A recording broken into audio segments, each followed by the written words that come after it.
Bonjour à toutes et à tous, merci d'être au rendez-vous pour ce nouveau numéro de rencontre. Comment mieux protéger les droits de l'homme à travers le monde? C'est le sujet de discussion lors de la 50e session du Conseil des droits de l'homme des Nations Unies qui se tient actuellement à Genève. Et aujourd'hui, nous allons discuter de ce sujet de droits de l'homme avec nos deux invités. J'ai le plaisir de recevoir par visioconférence depuis Paris Pierre Bercy, président de Nouveaux Droits de l'Homme, et depuis Beijing, Ding Yifan, professeur à l'Université des langues étrangères de Beijing et chercheur principal à l'Institut Taihe. Bienvenue dans notre émission. Bonjour. Bonjour à tous. Alors, on voit qu'autour lors de cette session du Conseil des droits de l'homme des Nations Unies, on voit qu'il y a beaucoup de discussions sur des sujets très différents. Alors pour vous, qu'est-ce qui est au cœur de la notion de droits de l'homme, Monsieur Bercy?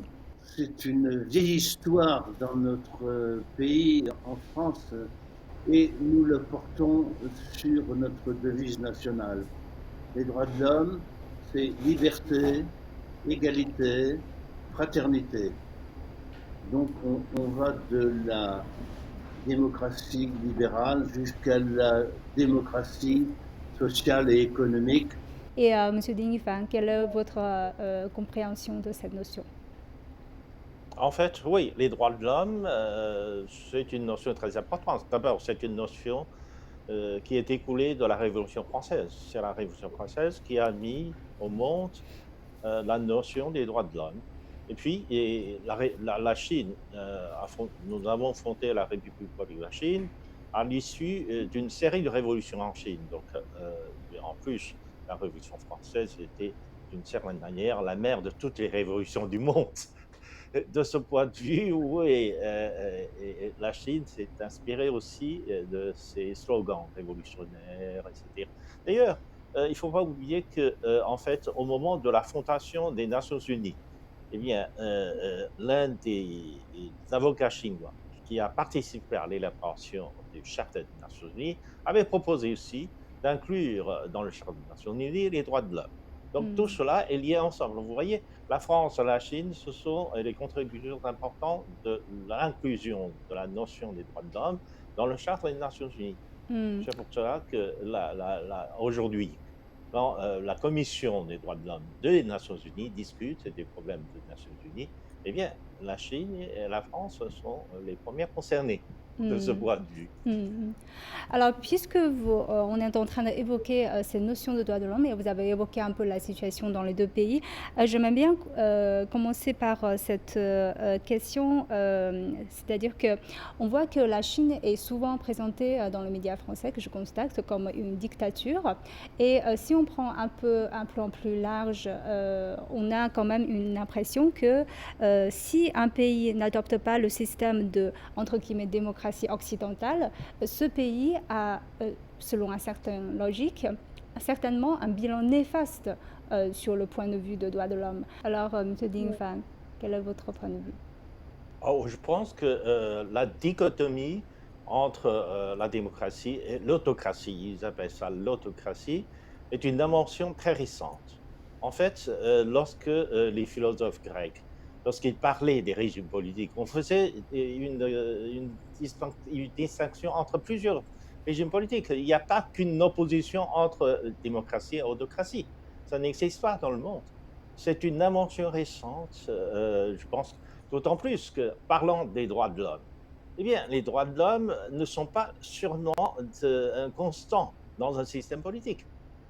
Donc, même dans un système démocratique, il peut y avoir des abus des droits de l'homme. Ou dans une autocratie, il peut aussi des droits de protection de l'homme, des droits de l'homme. Donc, il faut analyser les choses de façon beaucoup précise. Je pense qu'une vision trop simpliste des choses en les résumant en une opposition entre démocratie et autocratie, ça, c'est un but politique caché, ou c'est une tentative de cacher les problèmes intérieurs d'un régime, d'un genre de régime politique, je Mhm. pense. Mhm. En fait, c'est un but non avoué. Mhm. C'est un but non avoué, pour cacher, en fait, justement pour cacher des phénomènes de violation des droits de l'homme dans un autre régime politique. Je vais continuer avec Monsieur Bercy. Lors d'un de ces forums de dialogue sino-européen sur les droits de l'homme, vous avez évoqué l'idée que les traditions culturelles étaient la grande richesse de l'humanité, léguée par les nations à la communauté internationale, et que chaque pays devait décider de sa propre vision des droits de l'homme selon ses propres traditions. Pouvez-vous nous en dire davantage? Ah, oui, euh, je n'ai jamais dit que chaque pays devait avoir sa tradition des droits de l'homme de fait, mais nous devons euh, réfléchir ensemble, discuter, dialoguer pour essayer de faire converger nos conceptions des droits de l'homme. Voilà, alors je suis pour le pluralisme culturel. C'est vrai que nos pays se sont ignorés par l'histoire, par la géographie pendant des siècles, voire des millénaires, des millénaires. Donc on vient de loin. Alors maintenant, on se rapproche. C'est quand même exceptionnel. Ça n'aurait pas pu être le cas il y a 20 ans que je discute avec vous devant des milliers, voire des millions de personnes. C'est quand même un plus. Donc, on Oui. peut, dans ce cadre-là, faire avancer les choses et discuter. Mais, encore une fois, je répète, il n'y a pas deux conceptions des droits de l'homme. Il y a des conceptions des droits de l'homme, mais qui doivent se rapprocher. Il doit y avoir une conception universelle des droits de l'homme qui s'enrichit de la diversité de chacun. Nos amis chinois ont des choses à nous apprendre, nous aussi nous avons des choses à apprendre. Vous le signaliez, la France est la mère de la révolution, de la démocratie et tout et tout. Nous avons des élèves qui ont été très mauvais élèves comme les Américains. Donc voilà, il faut parler, il faut s'enrichir et nous aurons des propositions à faire que j'aimerais bien que vous entendiez et sur lesquelles travailler avec nous. Voilà. Puisque vous avez évoqué les États-Unis, en fait, un sujet qui fait polémique lors de cette session, c'est la publication d'un rapport sur, entre guillemets, génocide qui aura lieu au Xinjiang, un argument défendu surtout initié par les États-Unis. Alors, quel est votre point de vue là-dessus, Monsieur Ding Yufan? En fait, oui, cette notion de génocide au Xinjiang est complètement ridicule. Parce que qu'est-ce que cela veut dire? Étymologiquement, génocide, c'est un massacre massif. Alors que si on regardait la population ouïghour, qui serait supposée être victime de ce génocide, etc., eh bien, depuis ces dernières années, nous avons eu une augmentation de cette population au Xinjiang. Originairement, la population ouïghour était à peu près 10 millions, entre 10 millions et 15 millions. Aujourd'hui, il est à peu près entre 25 et 30 millions. Donc, lorsque la population s'accroît, vous n'avez pas raison de dire il y a eu un génocide. Mais ça ne va pas, parce que ça va dans le sens contraire de ce mot.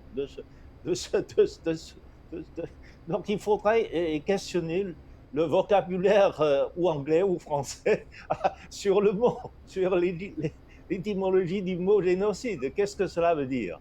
Je voudrais Si vous la demander un population, peu... au lieu Oui. de se baisser, continue de s'accroître, et là, on ne peut pas dire qu'il y a une génocide. C'est complètement ridicule. C'est Et complètement ridicule. Monsieur Bercy, quel est votre constat là-dessus? Je suis tout à fait d'accord avec le point de vue qui vient d'être émis. C'est un point de vue politique, politicien, de bas étage. Soyez fiers, vous, Chinois, vous suscitez beaucoup de jalousie à travers le monde. C'est heureux, ça prouve que la Chine réussit. On n'attaquerait pas la Chine si elle n'était pas une puissance ascendante. Donc, en ce qui concerne le Xinjiang, J'ai entendu ces attaques très souvent. Nous n'avons jamais participé à ces attaques. Nous avons même montré du doigt les quelques-uns qui attaquaient la Chine, surtout avec le mot usurpé, comme vous le disiez, le mot de génocide, qui ne s'applique absolument pas. Et dans vos questions, vous parliez de Guantanamo. Mais ceux qui sont enfermés à Guantanamo, ce sont des islamistes. Et je sais que dans votre grande province de l'Ouest, ce sont aussi des islamistes qui ont attaqué euh, les autorités, les installations chinoises. Donc, il n'y a aucun génocide. Euh, cette polémique est stérile. Et d'ailleurs, elle ne s'est pas développée plus que ça. Voilà, la présidente du Conseil des Nations Unies à Genève s'est rendue en Chine. On s'est beaucoup moqué de son voyage en Europe, dans la presse européenne, en disant qu'elle n'avait fait que constater ce qu'on lui montrait. Elle n'est pas idiote. Je la connais un petit peu. Je me suis beaucoup battu pour les droits de l'homme dans son pays natal, le Chili, en Ouais. 1973. Voilà. Mm, mm, mm. Donc, passons, si vous le voulez bien. Ce n'est pas ce n'est que de la jalousie vis-à-vis de la Chine. Alors, je voudrais continuer avec vous puisque vous évoquez le président de Guantanamo. Alors, pourquoi? Parce que euh, la situation des prisonniers à Guantanamo a suscité beaucoup de polémiques depuis des années. Pourquoi cette prison ne peut pas être fermée? Plusieurs présidents américains ont voulu la fermer, ne l'ont jamais fermée. Disons que ça leur permet de garder un pied dans l'île de Cuba, dans Cuba, ce qu'ils font depuis, de mémoire, 1898. Les Américains sont des impérialistes. Je le sais puisque je me suis tellement battu pour les droits de l'homme en Amérique latine. Nos amis latino-américains étaient victimes de l'impérialisme américain. J'ai personnellement, avec nos droits de l'homme, organisé 320 semaines de manifestations devant l'ambassade d'Argentine à Paris contre la dictature argentine qui était soutenue par les Américains. Donc voilà, nous ne sommes pas dupes. J'attaque beaucoup plus souvent le système américain, Guantanamo, etc., etc., que la Chine à travers le Xinjiang, où effectivement, vous avez raison, la population a augmenté, alors que dans un génocide, elle diminue. Hein. Hmm. Alors, Monsieur Ding Fan, je vais continuer avec vous, puisqu'on parle de minorités ethniques. Et on sait qu'aux États-Unis, il y a aussi une diversité dans la population. Mais on voit que suite à l'affaire de George Floyd, un Afro-Américain tué par la police, la question du racisme systémique dans ce pays s'est imposée un peu sur la scène. Quel est votre point de vue là-dessus? En fait, oui, parlant des droits de l'homme, on doit faire beaucoup attention à la protection des droits de l'homme des groupes ethniques minoritaires dans un pays. Aux États-Unis, bien sûr, la, la différence et encore entre les différents groupes ethniques a été toujours à l'origine des comportements un peu racistes. Il ne faut pas oublier qu'au cours de l'histoire des États-Unis, il y a eu toujours des violences dues à une espèce de suprématie des Blancs, de la suprématie, etc. Mais ça a été toujours le cas de mouvements sociaux contre le racisme. Et le racisme tend à revenir de plus en plus maintenant aux États-Unis. L'élection de Donald Trump était une espèce d'expression du populisme qui reflète aussi le retour de ce genre de racisme. En fait, les Blancs, comme les WASP, comme on dit, les Blancs protestants, anglo-saxons, etc., les Oui. WASP étaient, sont en train de devenir minoritaires aux États-Unis et ils sont paniqués. Ils sont paniqués, ils veulent prendre leur revanche sur d'autres groupes ethniques. Ce qu'on appelle des Américains africains, donc des Américains Des Afro-Américains. dont leurs ancêtres viennent de l'Afrique et sont devenus aussi l'objet de revanche, surtout de la police américaine, d'une certaine manière. Et c'est pour ça qu'il n'y a pas que George Floyd. À part George Floyd, il y a aussi d'autres Américains qui ont été tués complètement innocemment par la police américaine. Et il n'y a pas que ça, tout dernièrement, depuis la pandémie. Par exemple, les Américains asiatiques font aussi souvent l'objet de l'attaque raciste. Carrément, ce sont des attaques racistes parce que le président Trump, à l'époque, accusait la Chine d'être à l'origine de cette pandémie.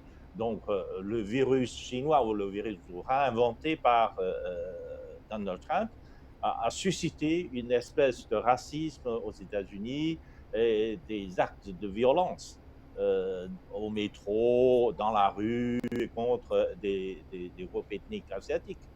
Donc, c'était irrationnel. Mais ce genre de mouvement est toujours potentiel aux États-Unis. Alors, Monsieur Bercy, je vois que vous avez des mots à dire. Allez-y. Oui, nous connaissons bien le racisme américain d'origine. Il s'est d'abord exercé contre les populations autochtones que nous, Européens, on appelait les Indiens, parce que Christophe Colomb, quand il est parti, cherchait l'Inde à travers l'Atlantique. Il est tombé sur ce qui devait s'appeler l'Amérique. Bon, ils ont été victimes, eux, d'un vrai génocide. Hein. Alors, il y a les Noirs aussi, les Africains qui ont été amenés involontairement d'Afrique. Mais ce racisme est congénital aux ce que vous appeliez fort justement les WASP, White Anglo-Saxon Protestants. Parce que quand vous dites les Blancs, les Noirs, mais les Latino-Américains, les hispanophones qui occupaient la Californie, le Texas et tout, ont été chassés par les Américains. Ils sont aussi blancs qu'eux. Mais un WASP est supérieur à un latino-américain. De même, je lisais hier dans la presse que le Québec, qui est francophone, est en train de se battre parce qu'il ne veut pas être, c'est une expression nouvelle que je vais apprendre à utiliser, il ne veut pas être louisianais, parce que la Louisiane était francophone, mais aussitôt, ils ont mis la main dessus, et donc le français, la langue française, qui était très présente dans toute la Louisiane jusqu'au Canada, a quasiment disparu. Ça s'appelle un mot nouveau. Monsieur le professeur, je vous apprends un mot nouveau. Oui. Louisianisation. Excusez-moi la langue française. Très bien, très bien. Voilà. Je l'ai retenu. Oui. Louisianisation. Bon. Très bien. Louisianisation. Vous avez évoqué tout à l'heure, on a évoqué un peu au début de notre émission, qu'il y a des traditions très différentes dans les différents pays. Alors, quelle est aujourd'hui la vision des droits de l'homme de la Chine, M. Ding Fan? En fait, oui, en ce qui concerne les droits de l'homme, la Chine regarde les droits de l'homme dans beaucoup d'aspects, alors que les États-Unis commencent à rétrécir les champs de droits de l'homme. Par exemple, la réduction de la pauvreté. La réduction de la pauvreté fait partie aussi des droits de l'homme, parce que les droits de l'homme, y compris les droits Absolument. économiques. Il faut que la population, les groupes de la population, quels que soient les groupes de la population, il faut qu'ils aient accès au minimum de revenus, au minimum de nourriture, etc.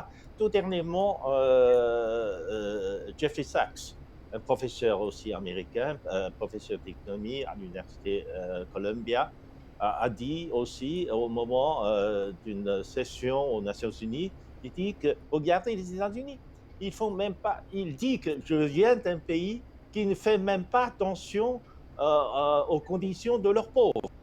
Il dit qu'aujourd'hui, 1 sur 7 Américains a faim. Et le gouvernement américain ne prend pas soin de cette population. Il ne s'occupe pas de cette population pauvre. Il ne pense que la population riche. C'est pour ça que derrière les politiques publiques du gouvernement américain, ils veulent réduire la taxe, ils veulent réduire l'impôt sur les riches. Eh bien, la réduction de l'impôt sur les riches est la préoccupation des gouvernements américains, alors les conditions de vie des pauvres ne sont pas prises en considération par ce gouvernement. Voilà, en Chine, non. La Chine fait beaucoup attention à la réduction de la pauvreté et depuis le début du siècle, le gouvernement a pris des engagements pour l'éradication de la pauvreté absolue en Chine à la fin de 2020. Et il a tenu sa promesse. Et à la fin de 2020, on a effectivement réussi à éradiquer la pauvreté absolue en Chine. Cela veut dire qu'en Chine, il n'y a plus de Chinois qui vivent en seuil de la pauvreté. En plus, le seuil de la pauvreté, selon les statistiques chinoises, est un peu supérieur à ceux des Nations Unies, par exemple. À part le revenu minimum par jour, on doit fournir aussi à la population pauvre l'accès à l'éducation gratuite, l'accès à la sécurité sociale, l'accès aussi au logement social. Tout cela fait partie de la cause de la réduction de la pauvreté en Chine. Eh bien, la Chine est le premier pays à avoir éradiqué la pauvreté. C'est le socialisme chinois. Alors, Voilà. Monsieur Bercy, je voudrais terminer avec vous parce que vous avez milité pour les droits de l'homme pendant toute votre carrière. J'ai vu des émissions que vous faites quand vous étiez jeune, très jeune. Donc, vous avez fait vraiment pendant toute votre vie militer pour les droits de l'homme. Et là, pendant de nombreuses années, cette séminaire sino-européenne pour des dialogues vraiment entre la Chine et l'Europe. Et aujourd'hui, on est en train de faire un dialogue là-dessus. Et quels sont les sujets de dialogue qui peuvent exister dans le futur entre la Chine et l'Europe? Il faut justement continuer le dialogue et puis essayer de converger. Et la première, comment dirais-je, la première proposition, et je répète, c'est le droit à la paix. Parce que si le droit à la paix, qui n'a jamais été reconnu, vous êtes un universitaire, vous connaissez beaucoup de choses à ce sujet, jamais, ni la France, ni l'Europe, ni la Chine, ni les États-Unis n'ont reconnu le droit à la paix. Or, c'est le droit fondamental, le plus fondamental. Sans la paix, que devienne la liberté d'écrire, publier, circuler, voter? Aucun droit de l'homme, tous ces droits de l'homme qui ont été reconnus par le passé, ne peut être exercé sans le droit à la paix. Très brièvement, Monsieur Ding Fang, est-ce que vous avez des points là-dessus sur les sujets qui peuvent exister, sujets de discussion, de dialogue entre la Chine et l'Europe dans le futur, très brièvement? Je pense que, en fait, les dialogues précédents entre l'Europe et la Chine sur en fait, l'amélioration des droits de l'homme en Chine et dans le monde étaient constructifs. On veut faire des progrès dans la protection des droits de l'homme. Et c'est pour ça que les échanges de points de vue avec nos partenaires européens sont importants. Je pense que ce genre de dialogue pourrait contribuer aussi au progrès des droits de l'homme en Chine. Nous avons besoin de ça. Par exemple, la formation des avocats. la formation du personnel judiciaire en Chine, de Chine en Europe, a contribué justement à rendre plus de justice dans leur arbitrage, etc. Ça a été très important. On pense que c'est très important de continuer notre dialogue sur les questions de droits de l'homme, mais nous sommes contre le fait qu'un certain nombre de pays veulent profiter de la question de protection des droits de l'homme pour nous coller des étiquettes, pour essayer de créer une espèce de tapage dans l'opinion publique internationale, pour isoler la Chine ou pour mettre la Chine dans une position un peu embarrassante, comme autocratie, etc. Donc, nous sommes contre ce genre de pratique. Nous sommes pour un dialogue afin d'améliorer les conditions de protection de l'homme en Chine et dans le monde. Là, il n'y a pas de problème. Et je pense que ce que M. Bercier a souligné est important, car l'environnement, ou rendre l'environnement parfait, et aussi fait partie des droits de l'homme. Oui. L'homme vit dans la nature. Et si la nature se dégrade, eh bien, l'homme ne peut pas survivre longtemps. C'est une question très simple. Oui, et pour cela, je pense ouais. que oui, on doit échanger des expériences, on doit même échanger des technologies pour mieux protéger l'environnement, pour faire en sorte que nos développements puissent continuer sans affranchir les limites de la nature, les limites de l'environnement naturel. Voilà, ce sont des tâches très importantes qui nous incombent. Et là-dessus, nous avons encore beaucoup de marge de manœuvre pour renforcer les échanges. Ouais. Alors, le temps est toujours très limité alors qu'on a une discussion très approfondie. Et je vous remercie tous les deux d'avoir partagé vos points de vue avec nos téléspectateurs. Merci. Merci et bonne chance aux droits de l'homme, bonne chance à la Chine. Amitié à tout le monde. Et je vous remercie d'avoir suivi notre émission. À la prochaine.